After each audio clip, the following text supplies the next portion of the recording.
visiting Japan soon and trying to figure out where to go outside of Tokyo, Osaka, and Kyoto? Well, Fukuoka might be the place for you.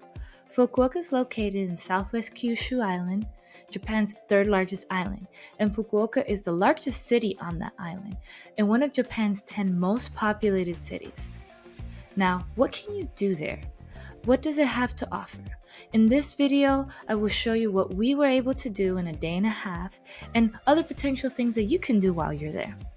So let's get into it. First, how do you get to Fukuoka?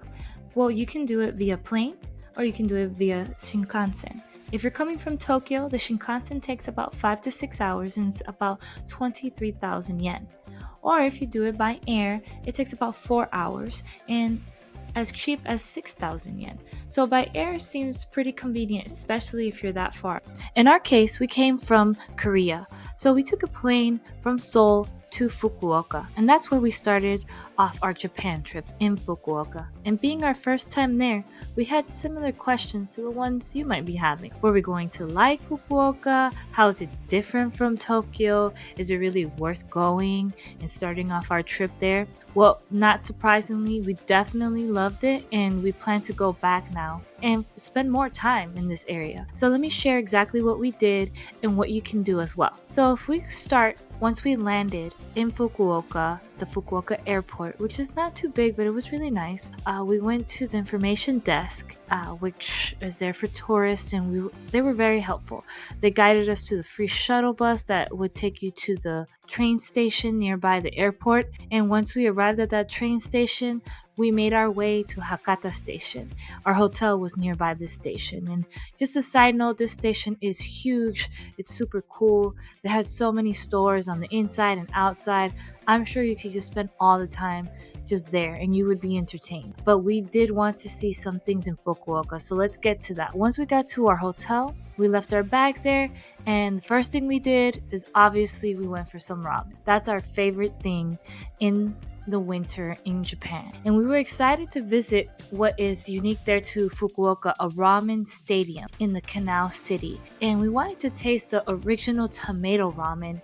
There's a place called Original Tomato Ramen Samni 333, which is the most highly Google rated ramen shop in that stadium. And there's multiple options there as well, and it was delicious. It was a great way to start off our trip. And of course, we needed to order a highball, which is something we discovered on our last and first trip to Japan, and we had to have a ramen and a highball. And you again can choose the ramen that you prefer in that ramen stadium, but definitely check that out. And we enjoyed this fountain show that they have here, or as they call it, the Canal City Kanata Sun Plaza stage. And here's a little clip of what we were able to see. It's kind of unique and we enjoyed it. But we did make our way to the Gundam base, which is the true reason why we were going to Fukuoka. The Gundam base was huge and had so many Gunpla kits on display and for sale, so we really enjoyed that, and it was right there next to the Canal City, and it's definitely worth visiting. And just as a side note as well, if you don't mind getting used kits, there's a place in Japan, or several of these stores called book-offs. They're like an organized, better type of Goodwill. And on top of all the used items they have there, they have used Gunpla kits as well. So you can definitely have fun comparing prices of the new kits and the used kits, as well as they have some older kits that are no longer available for sale in this Gundam base, or unique limited edition ones that you can definitely have fun discovering while you're there. But that was just our half day. We actually started our full day in Fukuoka the next day, which was in TeamLab Forest Fukuoka in the Fukuoka PayPay Dome. And we did not book ahead because we weren't sure exactly how we were going to form the day, so we actually got our tickets at the dome. And we had some time to kill because the tickets weren't going to be in like an hour and a half or something like that after. So we decided to go to the MLB cafe for like an early lunch. And it was great, as to be expected. And then we had coffee at the F.U.K coffee. Yes, we kind of just went there because of the name, but it was delicious. And after we finished that, we were ready to go to the TeamLab Forest. And TeamLab Forest is about $16 each right now with the currency rate. And it's a cool concept, honestly, that you get to capture nature in a digital format. You capture it on your phone and you're able to discover these animals, like details about them, and you get to see their extinction level, if they're extinct or if there's plenty of them. And then once you learn this, you can return them into this digital art museum. And it's cool because you can literally see them being captured and disappearing, and then you can see them reappearing when you release them. And we were able to go to the TeamLab Planets and Borderless in Tokyo, and I have a video that I made about that, as well as I'm planning to make a more detailed video about Fukuoka TeamLab, but this one is definitely unique from the two in Tokyo. So I would definitely check that out if you are in Fukuoka. From there, we did like a detour. We saw, as we were walking up to the PayPay Dome Stadium, as you can see in this footage, this random contraption that was on the rooftop. And apparently it's called F.U.K Coaster.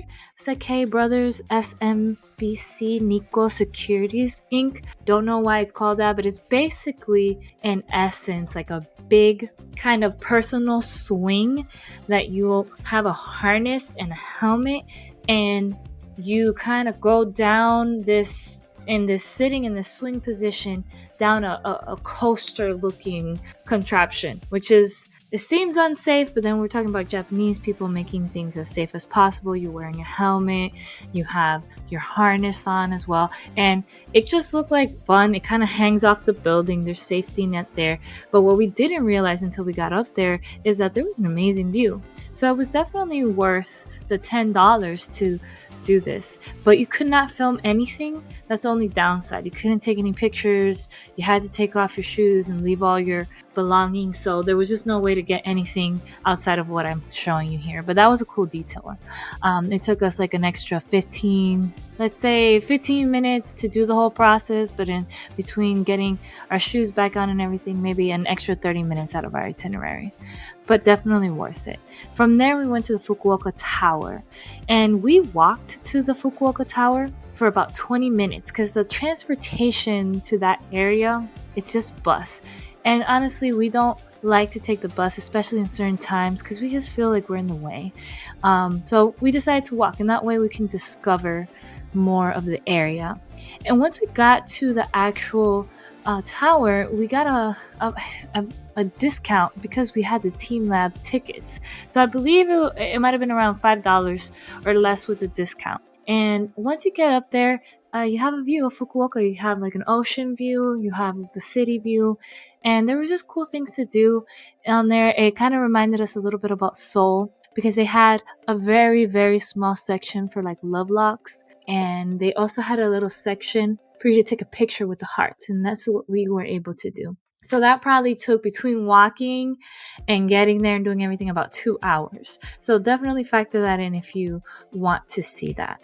And then we went to our main attraction, which was an hour away from the Fukuoka Tower. So do keep in mind when you are trying to do a whole day in Fukuoka that it's just not as close and convenient as Tokyo, but still workable. At the Lalaport Fukuoka, you can find the Gundam Park, and this Gundam Park is separate from the Gundam base that I spoke about earlier. It's in a completely different area, and in this Gundam Park, you're going to find the life-sized Gundam RX-93, and you can see this beautiful statue. You can see it light up. There's a Gundam Side F store as well in the mall. And it was just amazing to see. It was kind of like a stealth hidden among the buildings, but once you see it, it's so cool. Definitely have to check that out if you're in Fukuoka. And we also discovered a great tonkatsu place, which was just delicious. It looked high-end, but it wasn't really that expensive, and it was just the best tonkatsu inside the mall that we've ever had. So kind of have a image because the name is only in Japanese, and so you can check it out if you like. And there's other things that I can definitely mention that we didn't get to do that you can do in Fukuoka, because that's how we ended our day. We were dead tired and we were going to leave to Beppu the next day.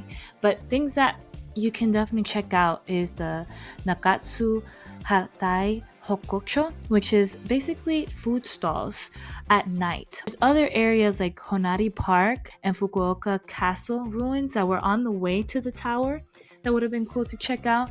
They look like beautiful places to just be able to observe and take pictures, as well as there's a Pokemon Center, it seems, in the Hakata station.